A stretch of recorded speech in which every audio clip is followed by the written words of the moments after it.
السلام علیکم ناظرین کرام، نئی ویڈیو میں آپ کو خوش آمدید کہتے ہیں۔ اسلام آباد میں ایک استعفے سے متعلق شور مچا ہوا ہے۔ وہ استعفیٰ کون سا ہو سکتا ہے؟ استعفیٰ وہی ہو سکتا ہے جس سے الیکشنز روکے جا سکیں، لیکن اس وقت پرابلم یہ ہے کہ یہ پوری کی پوری خبر میڈیا سے چھپائی جا رہی ہے کہ استعفیٰ کس نے دیا ہے، کیوں دیا ہے، کب دیا ہے۔ لیکن ظاہر ہے بہت سارے لوگ اشاروں کنایوں میں خبر سامنے لے آتے ہیں اور وہی ہوا ہے، اور ریڈ زون میں بیٹھ کے اب الیکشن سے بھاگنے کے لیے کسی کو قربانی کا بکرا بنایا گیا ہے۔ خبریں تھی کہ چیف الیکشن کمشنر سکندر سلطان راجہ استعفیٰ دے دیں گے سینٹ کی قرارداد کے بعد۔ پھر میرا خیال تھا کہ جسٹس قاضی فائز عیسیٰ منہ پہ استعفیٰ مار کے چلے جائیں گے، لیکن یہ ان دونوں کے استعفے نہیں ہیں۔ آپ جانتے ہیں کہ پاکستان تحریک انصاف نے لیول پلینگ فیلڈ کی درخواست دائر کر رکھی ہے سپریم کورٹ آف پاکستان میں۔ کل 8 جنوری ہے اور 8 جنوری کو یہ کیس سماعت کے لیے مقرر ہوا ہے۔ آپ حیران ہوں گے کہ الیکشن کمیشن آف پاکستان نے اس پر جواب جمع کرایا، جس میں یہ کہا گیا کہ یہ الزامات ان کے غلط ہیں، ہم انہیں مسترد کرتے ہیں، اور ساتھ ہی انہوں نے کچھ فگرز بتائے ہیں کہ اتنی شکایات آئیں، کوئی 33 شکایات درج کروائی گئیں اور ہم نے یہ کیا۔ یعنی جو کیمرے پاکستان کی اندرونی صورتحال دکھا رہے ہیں، جو لوگوں نے آنکھوں سے لوگوں پر ظلم ہوتے دیکھا، گرفتاریاں دیکھیں، وہ سب جھوٹ تھا۔ پھر دیدہ دلیری دیکھیے، الیکشن کمیشن کی جانب سے کہا گیا کہ اس درخواست کو نہ صرف خارج کیا جائے بلکہ جرمانے کے ساتھ خارج کیا جائے۔ تو یہ ہے الیکشن کمیشن آف پاکستان کا موقف۔ اب اگر آپ پنجاب حکومت کے چیف سیکرٹری کا موقف سنیں تو اب سر پیٹنا شروع کر دیں گے کہ آخر اتنی دیدہ دلیری سے یہ جھوٹ کیسے بولتے ہیں۔ چیف سیکرٹری پنجاب نے سپریم کورٹ میں جو رپورٹ جمع کرائی، اس میں کہا گیا ہے کہ حکومت پنجاب آزاد اور شفاف انتخابات کے انعقاد کے لیے پرعزم ہے۔ ناظرین اکرام، پچھلے چند دنوں میں جب کاغذات جمع ہو رہے تھے، جس دوران تجویز اور تائید کنندگان آ رہے تھے، ان دنوں پنجاب پولیس اور پنجاب حکومت نے کس طرح ریئیکٹ کیا، میرے خیال سے اس سے بدترین صورتحال نہیں ہو سکتی۔ جبکہ محسن نقوی یہ سمجھتا ہے کہ پل بنانے سے یا فلاں چیزیں کرنے سے اس کو تاریخ میں یاد رکھا جائے گا، نہیں، محسن نقوی کو اس کردار کے حوالے سے یاد رکھا جائے گا جس نے پنجاب کے اندر لوگوں کے نمائندوں پر پولیس کو چھوڑا، اور کسی پلان پر عمل درآمد کے لیے محسن نقوی نے چادر چار دیواری کے تقدس کو پامال کیا۔ عثمان ڈار کی والدہ کے ساتھ جو کچھ کیا گیا، جمشید دستی کی اہلیہ کے ساتھ جو کچھ ہوا، وہ آپ کے سامنے ہے۔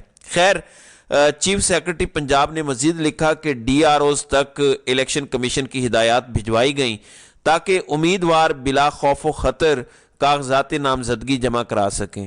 یعنی ڈسٹرکٹ ریٹرننگ افسران کے کمروں سے لوگوں کو گرفتار کیا گیا۔ ریٹرننگ افسران اپنی سیٹوں پہ موجود نہیں تھے، لوگ ان کا انتظار کرتے رہے کہ ہمارے کاغذات جمع کرائیں۔ تو یہ صورتحال ہے، دیکھتے ہیں کہ سپریم کورٹ اس پر کیا فیصلہ دیتی ہے۔ دوسری جانب فہیم اختر ملک سینئر صحافی ہیں، وہ کوئی ایک خبر نکال کے لے کے آئے ہیں۔ فہیم اختر ملک نے اشاروں کنایوں میں کہیں نہ کہیں اس خبر کو بریک کیا ہے، اور ابھی جو میرے سامنے خبر آ رہی ہے اس کے مطابق بھی یہ تصدیق ہو چکی ہے۔ سپریم کورٹ کے اندر اب جو جواب جمع کروایا گیا ہے وہ اسپیشل سیکرٹری ڈاکٹر سید آصف حسین کے دستخطوں کے ساتھ جمع کروایا گیا ہے۔ اب عام طور پر سپریم کورٹ میں جو جواب جمع کروایا جاتا ہے وہ سیکرٹری الیکشن کمیشن جمع کرواتا ہے، اور اس رپورٹ پر سیکرٹری الیکشن کمیشن عمر حمید خان کے دستخط نہیں ہیں۔ اس چیز کو لے کر فہیم اختر ملک نے سوال اٹھایا کہ کیا سیکرٹری الیکشن کمیشن عمر حمید خان اپنے عہدے سے مستعفی ہو گئے ہیں، اور کیا اس خبر کو میڈیا سے چھپایا جا رہا ہے؟ یہ ان کا بنیادی سوال ہے جو کہ خود خبر ہے۔ تو فہیم اختر ملک نے ہی بتایا تھا کہ الیکشن کمیشن آف پاکستان کا جو ریزلٹ مینجمنٹ سسٹم ہے وہ نہیں چل رہا، اور ایٹ دا اینڈ یہ پتہ چلا تھا کہ جو خبر فہیم اختر ملک دے رہے تھے وہ درست تھی۔ تو یہ اب تصدیق بھی ہو چکی ہے، جیو میرے سامنے چل رہا ہے، اس پہ بھی یہ خبر آ رہی ہے کہ سیکرٹری الیکشن کمیشن عمر حمید نے جو ہے وہ استعفیٰ دے دیا ہے۔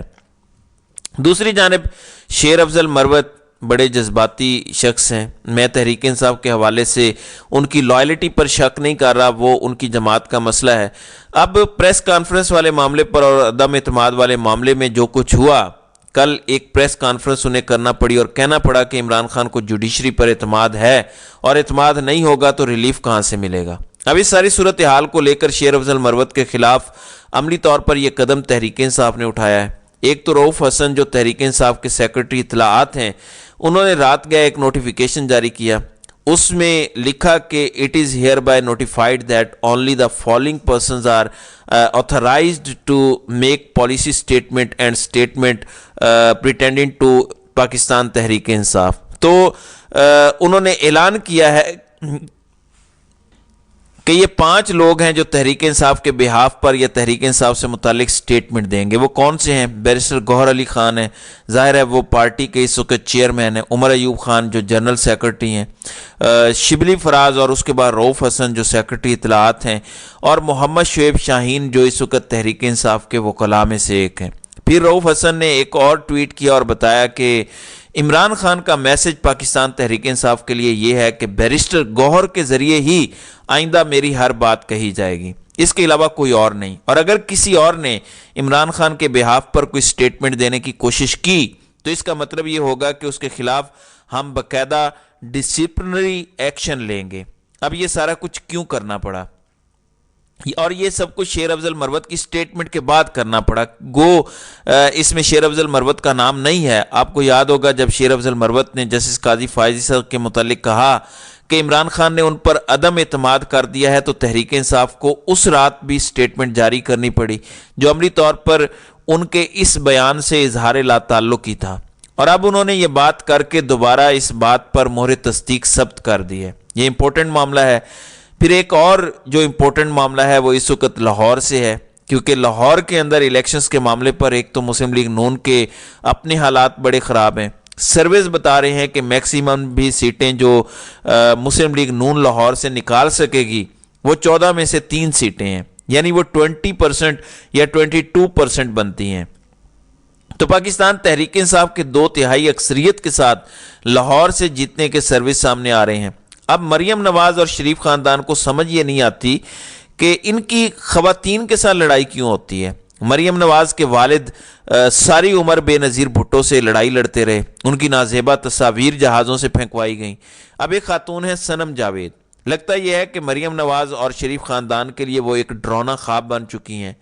انہوں نے کہا کہ وہ مریم نواز کے مقابلے میں کاغذات جمع کرائیں گی، اور انہوں نے کرائے، NA-119 میں کروائے، NA-120 میں کروائے، پھر PP-50 سے کروائے، اور اس کے بعد ان کے کاغذات نامزدگی کو ریٹرننگ افسران نے مسترد کر دیا۔ اس کے بعد وہ ٹریبیونل میں انہوں نے اپیل کی، لیکن اب خبر یہ آ رہی ہے جس کے مطابق صنم جاوید کو الیکشن سے آؤٹ کر دیا گیا ہے اور ان کو حصہ لینے کی اجازت نہیں دی گئی، اور ان کے کاغذات منظور کرنے کی جو اپیل تھی وہ خارج کی گئی ہے، اور ٹریبیونل نے کاغذات نامزدگی مسترد کرنے کا ریٹرننگ آفیسر کا فیصلہ برقرار رکھا ہے۔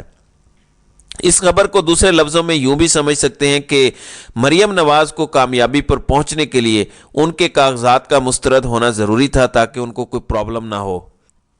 ناظرین اکرام، یہ فیصلے کہاں سے ہو رہے ہیں؟ یہ ایک حقیقت ہے کہ مسلم لیگ کی فیصلہ سازی کا اختیار صرف نواز شریف کے پاس نہیں ہے۔ ایون میں آپ کو بتا سکتا ہوں کہ نواز شریف اپنی طرف سے پارلیمانی بورڈ کے اجلاس تو کر رہے ہیں، لیکن اس الیکشن میں مسلم لیگ نون کا کون سا ٹکٹ ہولڈر ہوگا، کس کو ٹکٹ ملے گا، کس کو نہیں ملے گا، میں آپ کو اتنا بتا سکتا ہوں کہ اس کا فیصلہ ماڈل ٹاؤن سیکرٹریٹ میں نہیں ہو رہا، اور نہ ہی مسلم لیگ نون اس کیپیسٹی میں ہے کہ وہ یہ سب کچھ کر سکے، بلکہ یہ سب کچھ کہیں اور سے ہو رہا ہے، اور وہ کہاں سے ہو رہا ہے یہ آپ زیادہ اچھے سے جانتے ہیں۔ گو کہ آج یہ خبر ضرور آ رہی ہے کہ مسلم لیگ نون شام کے آس پاس پارٹی ٹکٹس کا اعلان کرے گی۔ دوسری جانب مسلم لیگ نون کی اتحادی جماعت JUI نے پنجاب میں قومی اسمبلی کے 53 حلقوں سے اپنے امیدوار میدان میں اتار دیے ہیں، لیکن وہ کتنے جیت پائیں گے، مسلم لیگ نون کی ان کو کتنی سپورٹ ہوگی، یہ ظاہر ہے آگے چل کر پتہ چلے گا۔ پھر آج ہم لاہور ہائی کورٹ پر نظر رکھیں گے، جہاں پہ صنم جاوید کے کاغذات تو مسترد ہو چکے ہیں، لیکن عمران خان کے کاغذات پر ٹریبیونل نے ابھی فیصلہ محفوظ کیا ہے، جبکہ ڈاکٹر یاسمین راشد، میاں اسلم اقبال، عباد فاروق ان کے کاغذات بھی ہیں۔ آج ان کے حوالے سے وہاں فیصلہ ہونا ہے۔ گو آج سنڈے ہے، مگر آج کے روز بھی عدالت کھلی ہے، تو دیکھتے ہیں کہ اس حوالے سے کیا فیصلہ آتا ہے۔